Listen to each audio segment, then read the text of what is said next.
ജനപ്രിയൻ എന്ന ഒരു നിലയിൽ നിന്ന് വില്ലൻ എന്ന പരിവേഷം ദിലീപിന് ഉണ്ടാക്കി കൊടുത്ത ഒരു കേസാണ് 2017 ഫെബ്രുവരി 17 നടന്ന നടിയെ ആക്രമിച്ച കേസ്.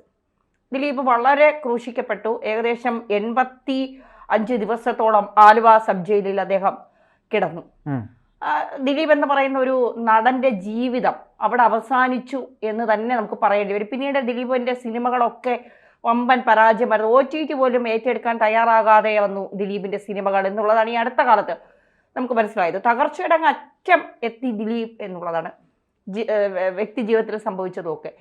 ഇപ്പോൾ അന്നത്തെ ജയിൽ സൂപ്രണ്ട് വെളിപ്പെടുത്തുന്നത് വളരെ ഞെട്ടിക്കുന്ന സംഭവമാണ്. ദിലീപിനെ അന്ന് കസ്റ്റഡിയിലെടുത്ത സമയത്ത് ദിലീപിനോടൊപ്പം ഉണ്ടായിരുന്നത് 4 കൊടും കുറ്റവാളികൾ ആയിരുന്നു എന്നാണ് അദ്ദേഹം പറയുന്നത്.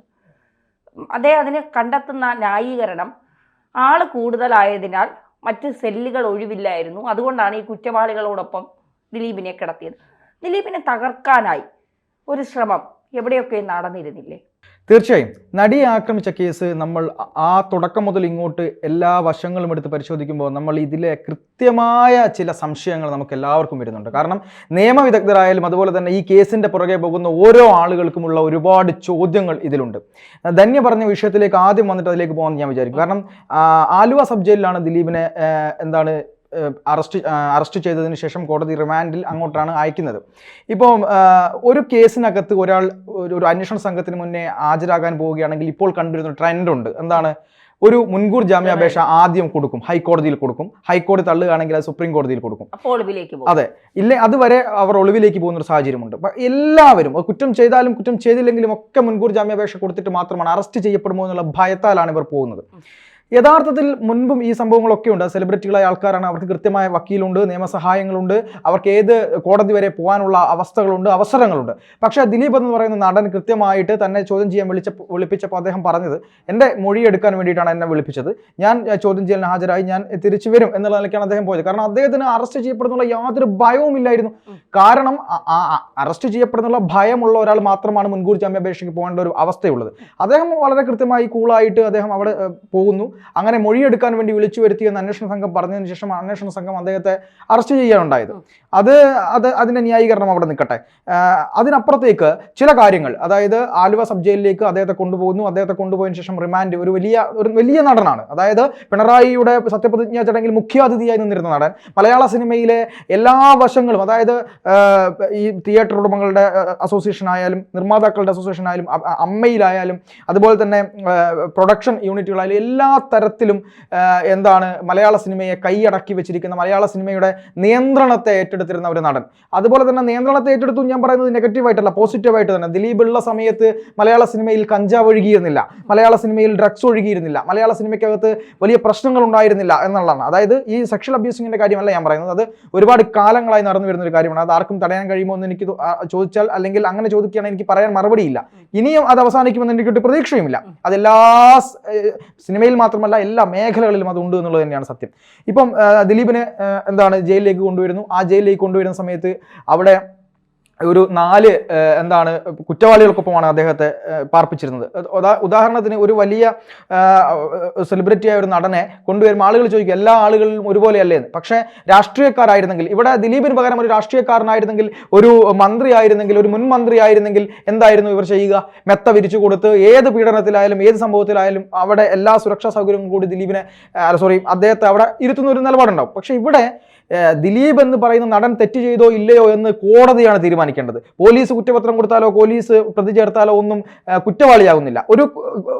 ദിലീപ് എന്ന് പറയുന്ന ഒരു നടൻ ഒരു കുറ്റാരോപിതന് മാത്രമാണ്. അദ്ദേഹത്തിന് അതിൻ്റെതായ എല്ലാ അവകാശങ്ങളും അദ്ദേഹത്തിന് കിട്ടാനുള്ള യോഗ്യതയും അദ്ദേഹത്തിനുണ്ട്. അപ്പം വെറും പ്രതികളോടൊപ്പം അദ്ദേഹത്തെ ഇടുമ്പോൾ അദ്ദേഹത്തെ പോലെ ആളെ ആക്രമിക്കപ്പെടാൻ വലിയ സാധ്യതകളുണ്ട്. അദ്ദേഹത്തെ ആക്രമിച്ച് എന്തെങ്കിലും അപകടം പറ്റിയാൽ എന്ത് പറയും? 4 പ്രതികൾ ആക്രമിച്ചു, ദിലീപ് കൊല്ലപ്പെട്ടു, അല്ലേ?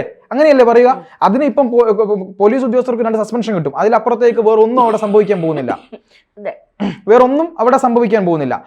പക്ഷേ ഇവിടെ ദിലീപിനെ എന്താണ് ജയിൽ മേധാവിയായിരുന്ന ആർ ശ്രീലേഖ, ജയിൽ DGP ആയിരുന്ന ആർ ശ്രീലേഖ പറഞ്ഞൊരു കാര്യമുണ്ട്. ഞാൻ ആ ജയിലിലേക്ക് കടന്നു ചെല്ലുമ്പോൾ കാണുന്ന കാഴ്ച വെറും നിലത്ത് കിടന്നിരിക്കുന്ന ദിലീപ്, ബാലൻസിന്റെ പ്രശ്നം കൊണ്ട് എഴുന്നേൽക്കാൻ പറ്റാത്ത ദിലീപ്, അയാളെ ഡോക്ടറെ കാണിച്ച് പിന്നെ പോഷകാഹാരങ്ങൾ കൊടുക്കാനുള്ള അല്ലെങ്കിൽ നല്ല ഭക്ഷണം കൊടുക്കാനുള്ള ഒരു ഏർപ്പാട് ഞാൻ ഉണ്ടാക്കി എന്നാണ് അവർ പറയുന്നത്.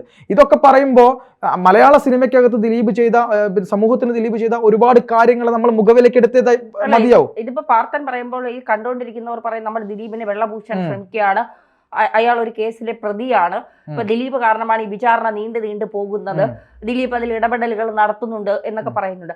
നടി ആക്രമിക്കപ്പെട്ട കേസിൽ നടിക്ക് നീതി വേണം, അത് തന്നെയാണ് നമ്മൾ പറയുന്നത്. തെറ്റ് ആരാണോ ചെയ്തത്, ഇപ്പൊ പൾസർ സുനിയാണ് ഇതിലെ മുഖ്യപ്രതി എന്ന് പറയുന്നു. പൾസർ സുനി ജയിലിൽ നിന്ന് ജാമ്യം കിട്ടി 6 വർഷങ്ങൾക്ക് ശേഷം പുറത്തിറങ്ങിയിട്ടുണ്ട്. പൾസർ സുനിക്ക് വേണ്ടി ആരാണ് ലക്ഷങ്ങൾ കൊടുത്ത് വാദിക്കാൻ വന്നത്? ആരാണ് പൾസർ സുനിയെ ജയിലിൽ നിന്ന് പുറത്തിറക്കി എങ്ങോട്ടാണ് കൊണ്ടുപോയത്? പൾസർ സുനി തിരിച്ചു വന്നപ്പോൾ 7000 രൂപയുടെ ഷൂ, 4000 രൂപയുടെ ഷർട്ട്, ഇതൊക്കെ നമ്മൾ കണ്ടതാണ്. അപ്പോൾ പൾസർ സുനിക്ക് വേണ്ടി ഇത്രയും പണങ്ങൾ മുടക്കുന്നത് ആരാണ്? ദിലീപിനെ തകർക്കാൻ സിനിമയ്ക്കുള്ളിൽ നിന്ന് തന്നെ ഒരു ഗൂഢശ്രമം ആരെങ്കിലും നടത്തിയിരുന്നു? അപ്പോൾ ഇത്തരത്തിലൊരു കൊടും കുറ്റവാളികളാണ് ദിലീപിന്റെ സെല്ലിൽ കിടന്നതെങ്കിൽ ദിലീപിന്റെ ജീവന് വരെ ആപത്തായിരുന്നില്ലേ? ഇപ്പോൾ തമ്മിൽ തല്ലിന്റെ ഇടയിൽ ദിലീപിനെ കുത്തി കൊലപ്പെടുത്തി എന്ന് പറഞ്ഞാൽ ജയിലിൽ കിടക്കുന്ന ജയിൽ പുള്ളികളാണ്. അവർ അങ്ങോട്ടും ഇങ്ങോട്ടും തമ്മിൽ തല്ലി പ്രശ്നങ്ങൾ ഉണ്ടാക്കിയപ്പോൾ ഒരാൾ മനഃപൂർവ്വമല്ലാത്ത കൊലപാതകം ചെയ്തു എന്നൊക്കെ വേണമെങ്കിൽ പറയാമല്ലോ. അപ്പോൾ തീർച്ചയായിട്ടും അത്തരത്തിൽ ദിലീപ് വേണമെങ്കിൽ ആ സമയത്ത് ദിലീപിന് എന്തും സംഭവിക്കാം. ഭാഗ്യം കൊണ്ടായിരിക്കാം, ദിലീപിന്റെ അമ്മയുടെ പ്രാർത്ഥന കൊണ്ടായിരിക്കാം ദിലീപ് ഒരുപക്ഷെ ജീവനോടെ ജയിലിൽ നിന്ന് പുറത്തിറങ്ങിയത്. ഒരാൾ പ്രതിയാണ് എന്നതിനപ്പുറം കോടതി പറയണം അയാൾ കുറ്റം ചെയ്തിട്ടുണ്ട് എന്ന് തെളിവുകളുടെ അടിസ്ഥാനത്തിൽ. അതെ അതെ അതെ. ഈ ഇടയ്ക്ക് ഞാൻ കണ്ട ഒരു സിനിമയിലാണ്, സല്യൂട്ട് എന്ന സിനിമയിൽ നമ്മുടെ മനോജ് കെ ജയൻ പറയുന്ന ഒരു ഡയലോഗുണ്ട്. രണ്ടുപേർ തമ്മിലുള്ള അടിപിടിയിൽ ഒരാളെ കൊല്ലുന്നു, കത്തി ഉപയോഗിച്ച് കുത്തിക്കൊല്ലുന്നു, അതിനുശേഷം കത്തി കടലിലേക്ക് എറിയുന്നു. കോടതി അയാളെ വെറുതെ വിടുന്നു. എന്തുകൊണ്ടാണ്? കുത്തിയ കത്തി കണ്ടെത്താൻ സാധിച്ചിട്ടില്ല. തെളിവില്ലാതെ കോടതി ശിക്ഷിക്കില്ല. അത് ചെയ്തതിന് ആരെന്ന് പറഞ്ഞാലും തെളിവാണ് കോടതിയുടെ മുന്നിൽ പ്രധാനം. ദിലീപിനെതിരെ തെളിവ് എന്താണുള്ളത്? പൾസർ സുനി എന്ന് പറയുന്ന കൊടും ക്രിമിനൽ പറഞ്ഞതിലപ്പുറം ദിലീപിനെതിരെ എന്തെങ്കിലും തെളിവുണ്ടോ? ഇതൊക്കെയല്ലേ അന്വേഷിക്കേണ്ടത്? ഇതൊക്കെ അന്വേഷിച്ച് കൃത്യമായി ബോധ്യപ്പെടുത്തിയതിനു ശേഷമല്ലേ ഒരാളെ പൊതുസമൂഹത്തിന് മുന്നിൽ അപമാനിക്കാനും അപഹാസ്യനാക്കാനും ഒക്കെ ശ്രമിക്കേണ്ടത്. ദിലീപ് നടിയെ ആക്രമിച്ച കേസിൽ ദിലീപിന് എന്തെങ്കിലും തരത്തിൽ ഇടപെടലുകൾ ഉണ്ട് എങ്കിൽ ദിലീപിന്റെ വ്യക്തി ജീവിതവുമായി ഈ നടിയുടെ പേരൊക്കെ ഇടയ്ക്ക് ചേർത്ത് കേൾക്കുന്നുണ്ട്. അതൊക്കെ അവരുടെ കാര്യങ്ങൾ, അതിലൊന്നും നമ്മൾ ഇടപെടുന്നില്ല. പക്ഷേ അത്തരത്തിൽ എന്തെങ്കിലും പക ദിലീപിന് ഈ നടിയോട് തോന്നിയിട്ട് ദിലീപ് തന്നെ പൾസർ സുനി ഏർപ്പാട് ചെയ്തതെങ്കിൽ തീർച്ചയായിട്ടും ദിലീപ് ശിക്ഷിക്കപ്പെടണം. കാരണം ഒരു പെൺകുട്ടിയെ കാറിനുള്ളിൽ വെച്ച് അതിക്രൂരമായി പീഡിപ്പിക്കപ്പെട്ടുവെങ്കിൽ, അവൾ നിസ്സഹായ അവസ്ഥയിലേക്ക് നിന്നുവെങ്കിൽ അവൾക്ക് നീതി കിട്ടണം. അതിന് ഏത് ഉന്നതനായാലും അവൻ ശിക്ഷിക്കപ്പെടണമെന്ന് തന്നെയാണ്, അയാൾ ശിക്ഷിക്കപ്പെടണമെന്ന് തന്നെയാണ് ഞാൻ പറയുന്നത്. പക്ഷേ നിങ്ങൾ ഒരാളെ ശിക്ഷിക്കപ്പെടുന്നതിന് മുൻപ് തന്നെ അയാളെ കുറ്റവാളി എന്ന് വിളിക്കാനും അയാൾക്കെതിരെ സമൂഹത്തിൽ വേർതിരിവ് ഉണ്ടാക്കാനും അയാളെ വ്യക്തി ജീവിതവും അയാളെ സാമൂഹ്യ ജീവിതം തകർക്കാനും എന്തിനാണ് ശ്രമിക്കുന്നത് എന്നുള്ളതാണ് ഇവിടെ പ്രധാനപ്പെട്ട ചോദ്യം. ഒരുപക്ഷെ ദിലീപ് ആ സെല്ലിൽ കിടന്ന സമയത്ത് മറ്റേ സെല്ലുകൾ ഒഴിവില്ലായിരുന്നു, അതുകൊണ്ടാണ് 4 കുറ്റവാളികൾക്കൊപ്പം ദിലീപിനെ കിടത്തിയെന്നൊക്കെ പറഞ്ഞാൽ ലോകത്താർക്കെങ്കിലും വിശ്വസിക്കാൻ പറ്റുന്ന കാര്യമാണോ ഇതൊക്കെ? വലിയ ഇത് പറഞ്ഞത് പി വിജയനാണ്. അന്നത്തെ ജയിൽ മേധാവിയായിരുന്ന, അന്നത്തെ ജയിൽ ചാർജുള്ള പി വിജയനാണ്. ഇന്ന് എനിക്ക് തോന്നുന്നു അദ്ദേഹം ഇന്റലിജൻസ് DGPയോ ADGPയോ അങ്ങനെ ഇന്റലിജൻസ് മേധാവിയാണ്, ADGP ആണ്. അദ്ദേഹമാണ് ഇത് കൃത്യമായി പറഞ്ഞത്. അദ്ദേഹം അതിനെ ന്യായീകരിക്കുന്നുണ്ട്. താരതമ്യേന കുറ്റകൃത്യങ്ങൾ പി വിജയനെ പോലെ സത്യസന്ധനായ ഒരു ഉദ്യോഗസ്ഥൻ, ഞാൻ ഇടയ്ക്കേറെ ഇടപെടുന്നു എന്ന് വിചാരിക്കരുത്, അദ്ദേഹം ഒരു സത്യസന്ധനായ ഉദ്യോഗസ്ഥനാണ്. അദ്ദേഹം ഇത്തരത്തിൽ പറയാനുള്ള കാരണം എന്താണെന്ന് എനിക്ക് ഇപ്പോഴും മനസ്സിലാകുന്നില്ല എന്നുള്ളതാണ്. അല്ല, അദ്ദേഹത്തിന് ഇപ്പൊ ഒരു പണി കിട്ടി നിൽക്കുകയാണ്. അതിപ്പോ തിരിച്ചു കയറിയിട്ടേ ഉള്ളൂ. ഇനി വെറുതെ അത് പറഞ്ഞ് പുലിവാലാകണ്ട എന്നുള്ളത് കൊണ്ട് തന്നെയാണ് അദ്ദേഹം അത് പറയാതിരുന്നത്. പക്ഷേ അദ്ദേഹത്തിന് പരിമിതികളുണ്ട്. പക്ഷെ അദ്ദേഹം ന്യായീകരിക്കുന്നത്, അദ്ദേഹം താരതമ്യേന കുറ്റകൃത്യം കുറഞ്ഞ ആളുകളെ ആയിരിക്കാം അദ്ദേഹത്തോടൊപ്പം ഇട്ടിട്ടുണ്ടാവുക എന്നാണ് അദ്ദേഹം പറഞ്ഞിരിക്കുന്നത്. എന്തിനാ? ഇതൊന്നും ന്യായീകരണമല്ല. മാത്രമല്ല ധന്യ, ഈ കേസ് കോടതിയിലാണ്. കേസിന്റെ വിധി എനിക്ക് തോന്നുന്നു ഡിസംബർ അവസാനം വരാൻ പോവുകയാണെന്നാണ് ഞാൻ മനസ്സിലാക്കുന്നത്. അല്ലെങ്കിൽ പറഞ്ഞു അത് മാറി ഡിസംബറിലേക്ക് പോയി എന്നാണ് ഞാൻ മനസ്സിലാക്കുന്നത്, അല്ലെങ്കിൽ ജനുവരി 1 ഇതാണ് ഇപ്പം അറിയാൻ കഴിയുന്നത്. ആ കേസിനകത്ത് എന്താണ് സംഭവിച്ചത്, യഥാർത്ഥത്തിൽ ഞെട്ടിക്കുന്ന പല വിവരങ്ങളും നമുക്ക് പുറത്തു പറയാനുണ്ട്. പക്ഷെ കോടതിയുടെ പരിഗണനയിലാണ് ഈ കേസ് എന്നുള്ളത് കൊണ്ട് ഇതൊന്നും തന്നെ വെളിച്ചത്ത് പറയാനുള്ള പരിമിതി അല്ലെങ്കിൽ പ്രേക്ഷകരിലേക്ക് പറയാനുള്ള പരിമിതി നമുക്കുമുണ്ട്, ദിലീപിനുമുണ്ട്, ഇതിനെ സംബന്ധിച്ച് നടക്കുന്ന ആളുകൾക്കെല്ലാം ഉണ്ട്. പക്ഷേ യഥാർത്ഥത്തിൽ ഈ കേസുമായി ബന്ധപ്പെട്ട് കൃത്യമായ ഗൂഢാലോചന നടന്നിട്ടുണ്ട്. ഈ പൾസർ സുനി എന്ന് പറയുന്ന ഒരാളുടെ മൊഴി അനുസരിച്ച് മാത്രമാണ് ദിലീപിനെ, അതായത് ഞാൻ പറയാണ് ധന്യ ഇന്നലെ എൻ്റെ ഒപ്പം ഉണ്ടായിരുന്നു, ധന്യ പറഞ്ഞത് കൊണ്ടാണ് ഞാൻ ഒരു സാധനം ഇവിടെ നിന്ന് മോഷ്ടിച്ചു കൊണ്ടുപോയത് എന്ന് പറഞ്ഞാൽ ധന്യയെ അറസ്റ്റ് ചെയ്യുകയാണ്. എന്നിട്ട് ഇന്നലെ നമ്മൾ മെസ്സേജ് അയച്ചിരുന്നു, 2-3 ദിവസമായി നമ്മൾ മെസ്സേജ് അയച്ചിരുന്നു, നമ്മൾ വിളിച്ചിരുന്നു, നമ്മൾ ഒരേ ടവർ ലൊക്കേഷന് കീഴിലുണ്ടായിരുന്നു എന്ന് പറയുന്ന സമയത്ത് എന്താണ് ധന്യയെ അറസ്റ്റ് ചെയ്ത് ജയിലിൽ കൊണ്ടുപോയി ഇടാനുള്ള നിയമം പോലീസിനുണ്ട് എന്നുള്ള തരത്തിലാണ് കാര്യങ്ങൾ പോയിക്കൊണ്ടിരിക്കുന്നത്. ഒരു തെളിവും ദിലീപിനെതിരെ ഹാജരാക്കാൻ പ്രോസിക്യൂഷന് കഴിഞ്ഞിട്ടില്ല എന്നുള്ളതാണ് ഞാൻ മനസ്സിലാക്കുന്നത്. ഒരു പ്രോസിക്യൂട്ടർ രാജിവെച്ച് പോകുന്ന സമയത്ത് പോലും കോടതി എടുത്തിട്ട് അലക്കി എന്നുമാണ് ഞാൻ മനസ്സിലാക്കുന്നത്. ഈ കേസിനകത്ത് ഒരുപാട് കാര്യങ്ങൾ, പ്രേക്ഷകർ ഞെട്ടുന്ന തരത്തിലുള്ള കാര്യങ്ങൾ, ഇതിന്റെ കൃത്യമായ കൈവഴികൾ, ഇതെങ്ങനെ വന്നു, ഇതെവിടേക്ക് പോയി, ഇതാരൊക്കെ വന്നു, ഇതൊക്കെ നമ്മൾ പറയേണ്ടതുണ്ട്. പക്ഷെ അത് പറയാൻ പരിമിതിയുണ്ട്. മാത്രമല്ല ഈ ദിലീപുമായി ബന്ധപ്പെട്ട് ഈ കേസിനകത്ത് ധന്യ നേരത്തെ ചോദിച്ചൊരു ചോദ്യമുണ്ട്, ആരാണ് ഏറ്റവും അവസാനം പൾസർ സുനിക്ക് സുപ്രീം കോടതിയിൽ പോകാൻ പണം കൊടുത്തത്? അഡ്വക്കേറ്റ് പണം കൊടുത്തത് ആരാണ്? അഡ്വക്കേറ്റ് ആളൂർ പറയുന്നുണ്ട് എനിക്ക് കൃത്യമായി പൈസ കിട്ടിയിട്ടുണ്ട്. ആരാണ് അഡ്വക്കേറ്റ് ആളൂരിന് പൈസ കൊടുത്തത് എന്ന് ചോദിച്ചാൽ ഈ കേസിലെ പല ഗൂഢാലോചനകളും പുറത്തു വരും. മാത്രവുമല്ല ദിലീപിന്റെ ആ ജയിലിനകത്ത് നിന്ന് പൾസർ സുനി ഒരു കത്ത് എഴുതുകയാണ്. അതായത് നിങ്ങൾ ഇന്ന് ഇത് പറഞ്ഞതുകൊണ്ട് ഞാൻ ചെയ്തു, എനിക്കിത് കിട്ടിയിട്ടില്ലെങ്കിൽ ഞാൻ എന്ത് ചെയ്യും, പിന്നെ നിങ്ങളുടെ പേര് പുറത്ത് പറയും. ഏതെങ്കിലും ഒരാൾ വിവരമുള്ള ഒരുത്തൻ ജയിലിനകത്ത് നിന്ന് കത്ത് എഴുതിയിട്ട് പോലീസുകാർ കൈവശം, പോലീസ് പരിശോധിക്കാതെ ഈ കത്ത് എങ്ങനെ പുറത്തു പോകും? പോലീസ് ഈ കത്തും പേനയും കൊടുക്കാതെ എങ്ങനെ അവിടെ നിന്ന് കത്ത് പുറത്തു പോകും? എങ്ങനെ എഴുതും? ഈ കത്ത് അവിടെ കൊടുത്തു. കത്ത് അവിടെ കൊടുത്ത സമയത്ത് ആ കത്ത് കിട്ടിയ പാട് ഈ കത്ത് വെച്ചുകൊണ്ട് ദിലീപ് DGPക്ക് പരാതി അയച്ചു.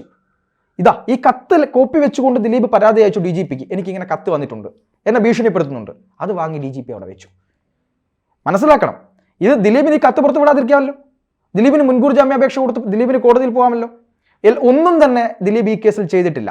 മാത്രവുമല്ല ഇപ്പോൾ ഏറ്റവും അവസാനം സുപ്രീം കോടതിയിൽ പോയപ്പോൾ പൾസർ സുനി പറഞ്ഞത് എന്താ, ദിലീപ് ഈ കേസ് നീട്ടിക്കൊണ്ടുപോകാൻ ശ്രമിക്കുകയാണ്, ദിലീപിനെതിരെ ഗുരുതരമായ ചില ആരോപണങ്ങളൊക്കെ ഉന്നയിച്ചുകൊണ്ട് എനിക്ക് ജാമ്യം വേണം എന്നാണ് പറഞ്ഞത്.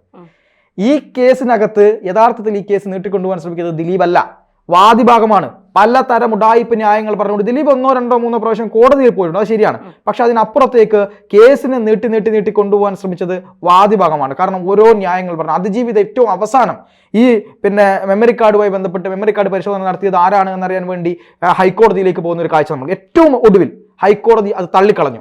ഹൈക്കോടതി അത് അങ്ങനെ പറ്റില്ല എന്നാണ് പറഞ്ഞത്, തള്ളിക്കളഞ്ഞു. ഒരു കേസ് കേൾക്കുന്ന ഒരു ജഡ്ജിയെ ഒരു തെളിവുമില്ലാതെ ജഡ്ജിയെ പച്ചയ്ക്ക് പുലഭ്യം പറയുന്ന സ്ഥിതിയിലേക്ക് ഇവിടുത്തെ മാധ്യമങ്ങളും ചില ആക്ടിവിസ്റ്റുകൾ അവർ പോയി. ഇങ്ങനെ ചരിത്രത്തിൽ നമ്മൾ കേട്ടിട്ടില്ല ഒരു ജഡ്ജി ഇങ്ങനെ വിചാരണ ചെയ്യുന്നത്. ഈ ജഡ്ജിയുമായി ബന്ധപ്പെട്ട് ഇവർ പറഞ്ഞ ന്യായീകരണം എന്താണെന്നറിയോ? ഈ പ്രതിഭാഗത്തിന് അനുകൂലമായി പ്രതിഭാഗം പറയുന്നതിനനുസരിച്ച് അവർ വിചാരണയ്ക്ക് കൂട്ടുനിൽക്കുന്നു എന്നാണ് പറഞ്ഞത്. ഈ വിചാരണ നടക്കുമ്പോൾ അത് കോടതിക്ക് ഒരു പ്രോസസ്സ് ഉണ്ട്. ആ പ്രോസസ്സിനനുസരിച്ച് മാത്രമേ കോടതിക്ക് പോകാൻ പറ്റൂ. ഈ അതിജീവിതയായ നടിക്ക് ഇരക്കി അങ്ങനെ പ്രത്യേക ഒരു ഇത് കൊടുക്കാനൊന്നും കോടതിക്ക് കഴിയില്ല എന്നുള്ളതാണ്. അത് വെച്ചുകൊണ്ട് പോലും അവരുടെ കുടുംബത്തെ, അവരുടെ ഭർത്താവിനെ, അവരുടെ പാർട്ടി ബന്ധത്തെ, അവരുടെ പാർട്ടിയായിട്ട് യാതൊരു ബന്ധവും അവർക്ക് ആ ജഡ്ജി എന്ന് പറയുന്നത് ഏറ്റവും നല്ല, അതായത് അവരുടെ ലിസ്റ്റിൽ, അതായത് നമ്മുടെ സർവീസ് ലിസ്റ്റിൽ ഏറ്റവും നല്ല പേരെടുത്ത ഒരു ജഡ്ജി കൂടിയാണ്. അപ്പൊ ഇത്തരത്തിൽ ഒരുപാട് കാര്യങ്ങൾ ഉണ്ടായിട്ട് പോലും ഇതിനെ വലിയ തോതിൽ ഗൂഢാലോചന ഇതിന്റെ പുറകിലുണ്ട് എന്നുള്ളത് സംശയമില്ലാത്ത തരത്തിലുള്ള കാര്യമാണ്. ഈ രീതിയിൽ ഒരാളെയും ആക്രമിക്കാൻ ശ്രമിക്കരുത് എന്ന് മാത്രമാണ് ഈ അവസരത്തിൽ പറയാനുള്ളത്. പല എതിരഭിപ്രായങ്ങളുണ്ടാവും. കേസ് കോടതിയിലല്ലേ, എന്തായാലും കേസ് കോടതിയിൽ നിന്ന് സത്യം തെളിഞ്ഞ് പുറത്തു വരട്ടെ.